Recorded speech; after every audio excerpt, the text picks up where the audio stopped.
America just lost Canada, not to an enemy, not to China, to Europe. I'm looking at documents right now that confirm what most people in Washington still don't understand. December 1st, 2025. While Americans were shopping for holiday deals, Canada became the first non-European country to join a $150 billion European defense fund. They locked American defense contractors out of billions in military spending. This isn't a threat. This isn't negotiation. This is done. And here's what nobody's talking about. This happened because of something Donald Trump said at a rally, something he thought was funny, something that cost America its most reliable military partner in 70 years. Let me back up, because what I'm about to show you changes everything we thought we knew about American power. Mark Carney stood in Brussels last week. Canadian Prime Minister, former Goldman Sachs executive, the guy who ran the Bank of England during Brexit. He doesn't do anything without thinking 10 moves ahead. And he just signed Canada into the European Union's Security Action for Europe initiative. SAFE, that's what they're calling it. Here's where it gets complicated. This isn't just a trade deal, this is military procurement. Canada is now part of a European defense system that deliberately excludes American dominance. For the first time since World War II, Canada is building a military that doesn't need American weapons. The agreement is specific. Canadian defense companies get access to low-interest EU-backed loans. They can sell to 27 European nations. And there's this clause.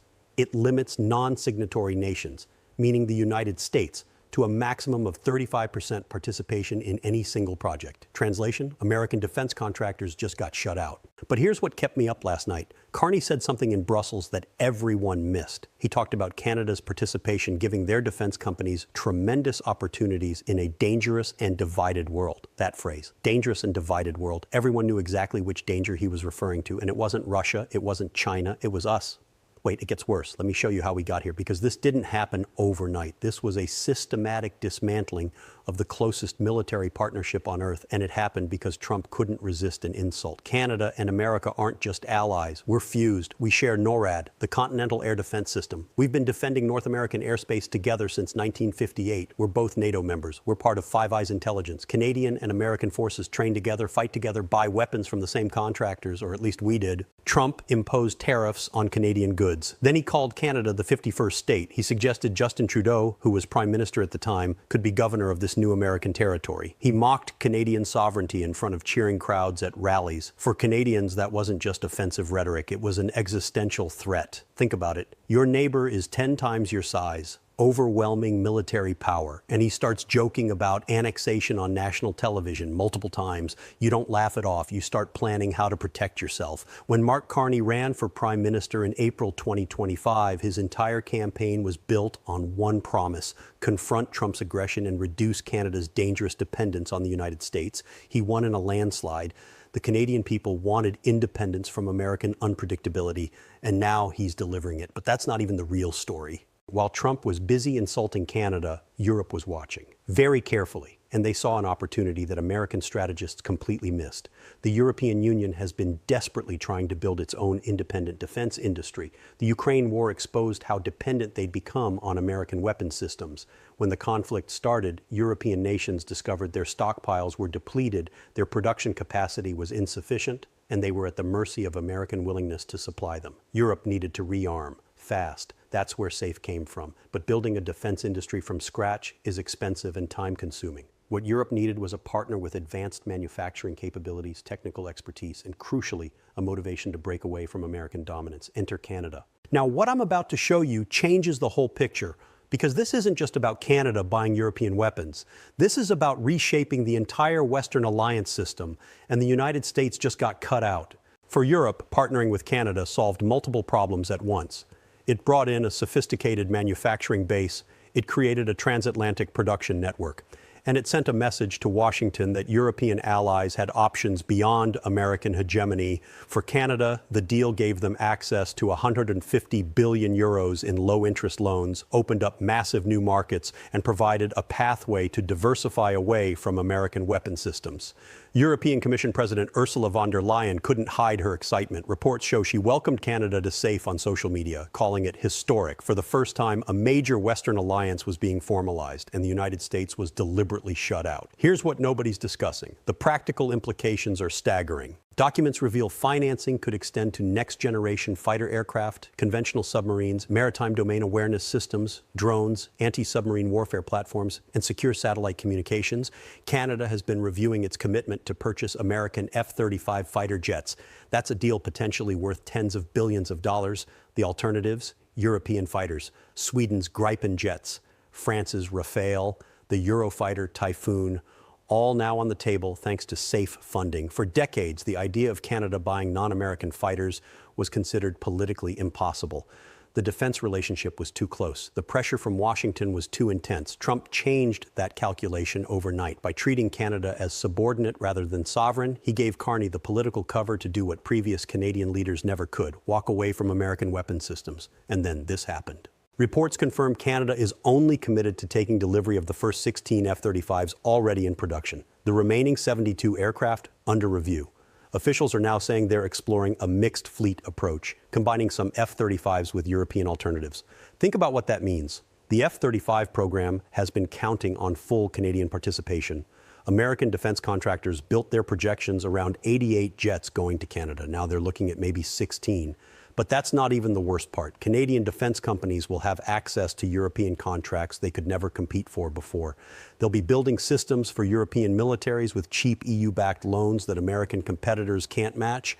Back in Washington, the implications are only starting to sink in, and they're catastrophic. Canada has historically spent approximately 70% of its defense budget on American weapons and systems.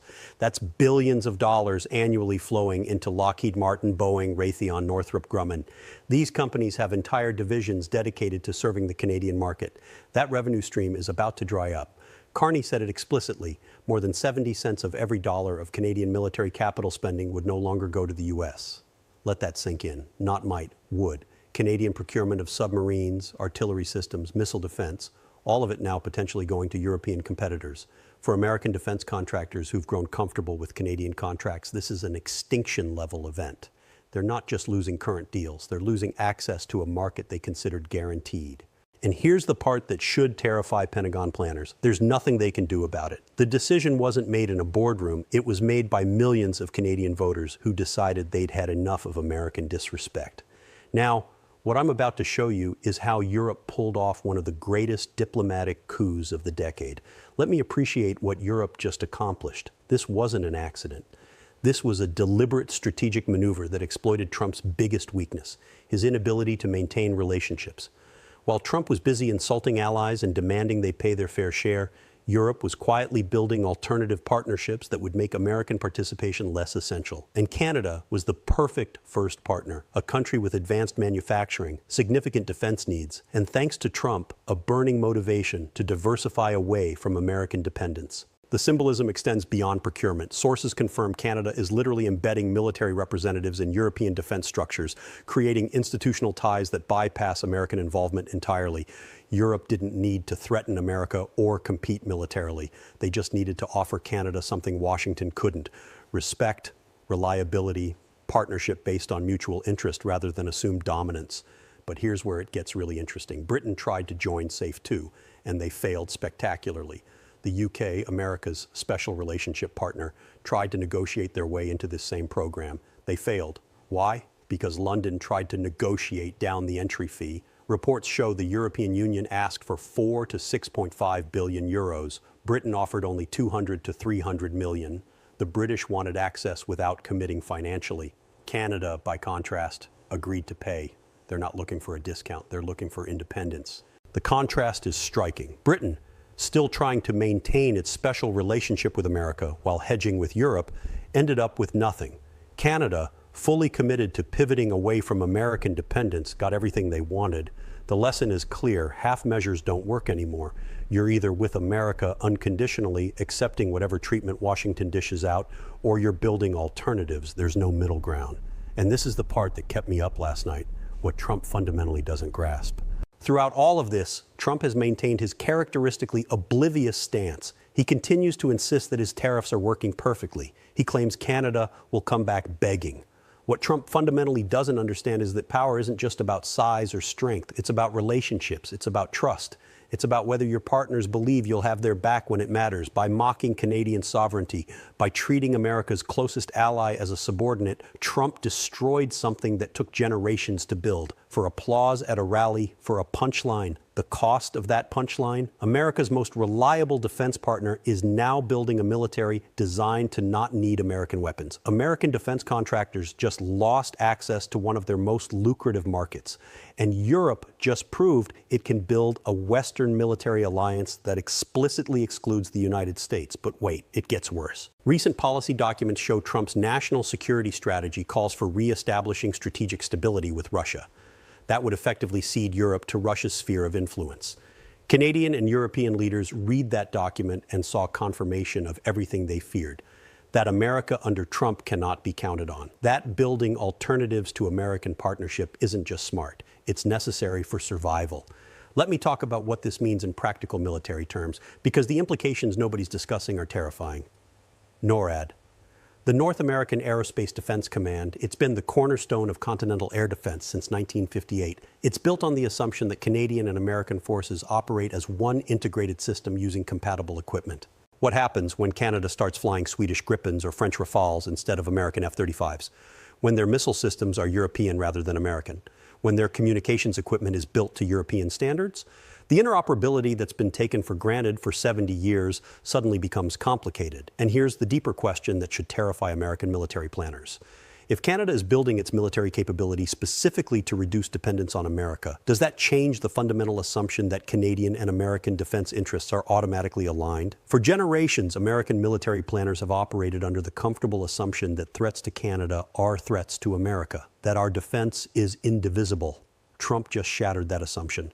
Now, what I'm about to show you is even more disturbing. Arctic security. Climate change is opening up the Arctic, creating new shipping routes, new resource access, and new military vulnerabilities. For decades, Arctic defense has been assumed to be a joint US-Canadian responsibility. What if Canada decides they'd rather partner with Nordic countries, Norway, Sweden, Finland, than rely on American cooperation? The Pentagon has taken Arctic superiority for granted. But what if Canada decides they trust European partners more than American ones? Sources indicate Canada will likely gravitate towards states with deep aerospace and naval industries. France, Germany, Italy, Sweden, Spain. These aren't just equipment purchases. These are strategic partnerships that will shape military planning for the next 50 years. Here's what makes this even worse: the economic multiplier effect.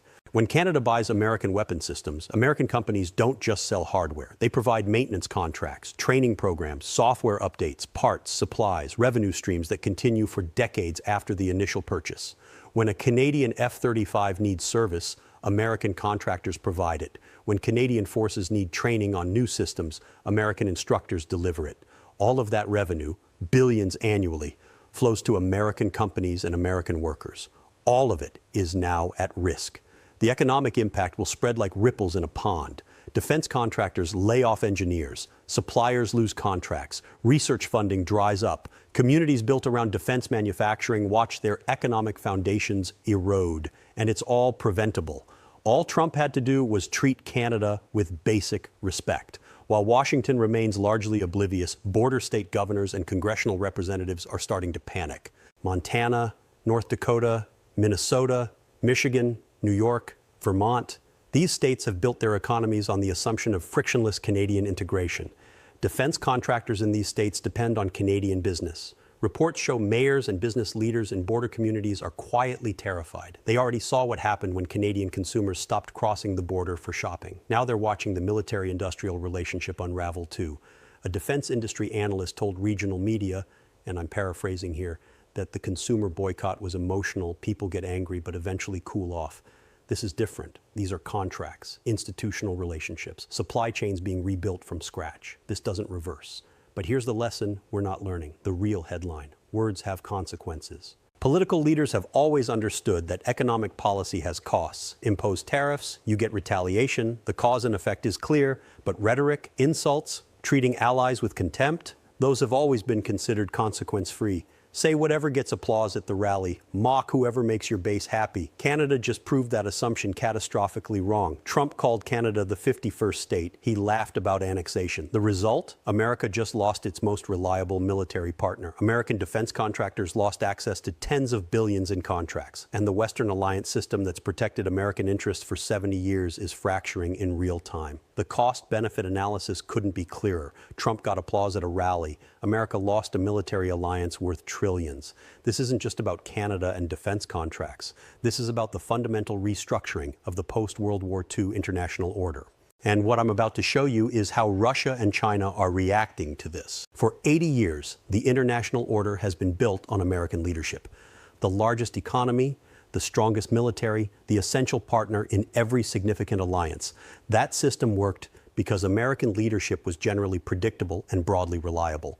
Allies could count on America to maintain commitments, honor treaties, and act in support of shared interests. Trump shattered that reliability, and in doing so, he created something far more dangerous than any rival power could have accomplished. He made American leadership optional. Europe proved it can build defense capabilities without American dominance. Canada proved that even the closest ally can pivot away when treated with contempt. The American century isn't ending because America got weaker. It's ending because America made itself irrelevant. And here's what should terrify every American strategist. Leaders in Moscow and Beijing are watching this very carefully. Russia has been trying to drive wedges between Western allies for decades. They've spent billions on disinformation, cyber operations, political interference, all trying to fracture NATO and split transatlantic cooperation. Trump just accomplished what Putin couldn't, for free, at a rally. China has been building its Belt and Road Initiative specifically to create an alternative to American-led economic integration. The Canada-EU defense deal proves their strategy works. It shows that even America's closest allies are building alternatives to American partnership. The supreme irony? Trump ran on making America great again by being tough with allies. Instead, he's presiding over the most significant erosion of American influence since the end of the Cold War. Now let me show you where we stand today.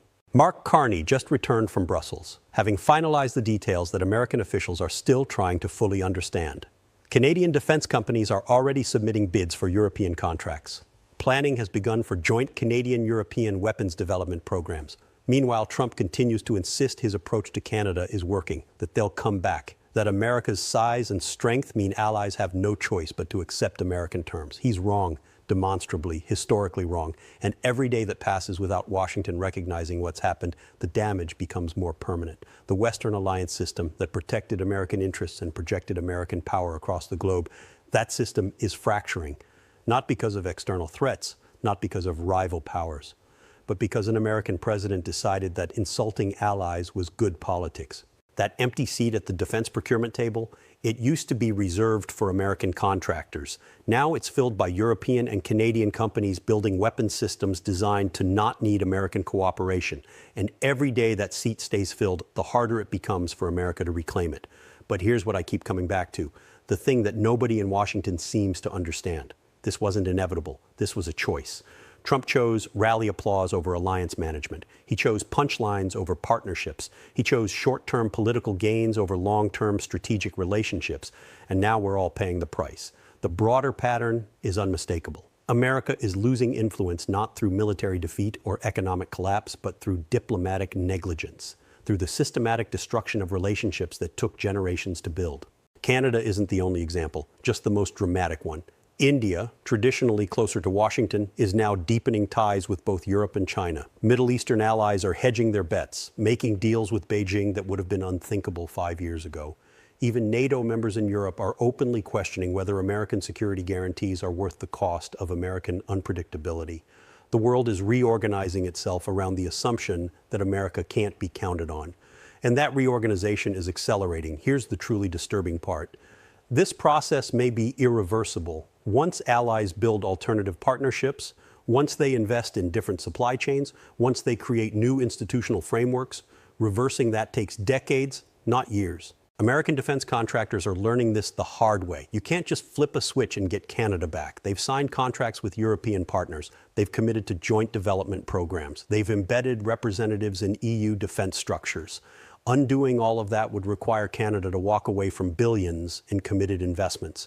It would require them to abandon partnerships with countries that treated them with respect when America didn't. Why would they do that? The short answer is they won't. Not unless something fundamental changes in Washington's approach to alliance management. And I don't see any evidence that change is coming. So where does this leave us? We're watching the slow motion collapse of American global leadership. Not with a bang, but with a series of diplomatic failures that make American power increasingly irrelevant to how the world organizes itself. The tragedy is that this was entirely preventable. All it would have taken was basic respect for allies, basic consistency in foreign policy, basic recognition that alliances are built on mutual interest, not unilateral dominance. Instead, we got rally speeches about Canada becoming the 51st state. We got tariffs used as weapons against our closest partners. We got a foreign policy based on unpredictability as a feature, not a bug. And now we're watching the consequences play out in real time. The question isn't whether America can reverse this trend. The question is whether anyone in Washington understands what's happening well enough to even try. Because from where I'm sitting, looking at these documents, tracking these developments, I don't see evidence that they do. Canada isn't coming back. Europe isn't going to abandon SAFE. The Western alliance system isn't going to spontaneously reassemble around American leadership just because we want it to. The world has moved on. The question is whether America will move with it or whether we'll keep insisting that allies have no choice but to accept whatever treatment Washington dishes out. Because Canada just proved they do have a choice, and they're making it. I'm curious what you think about this. Does this change how you see America's position in the world? Where do you think this goes from here?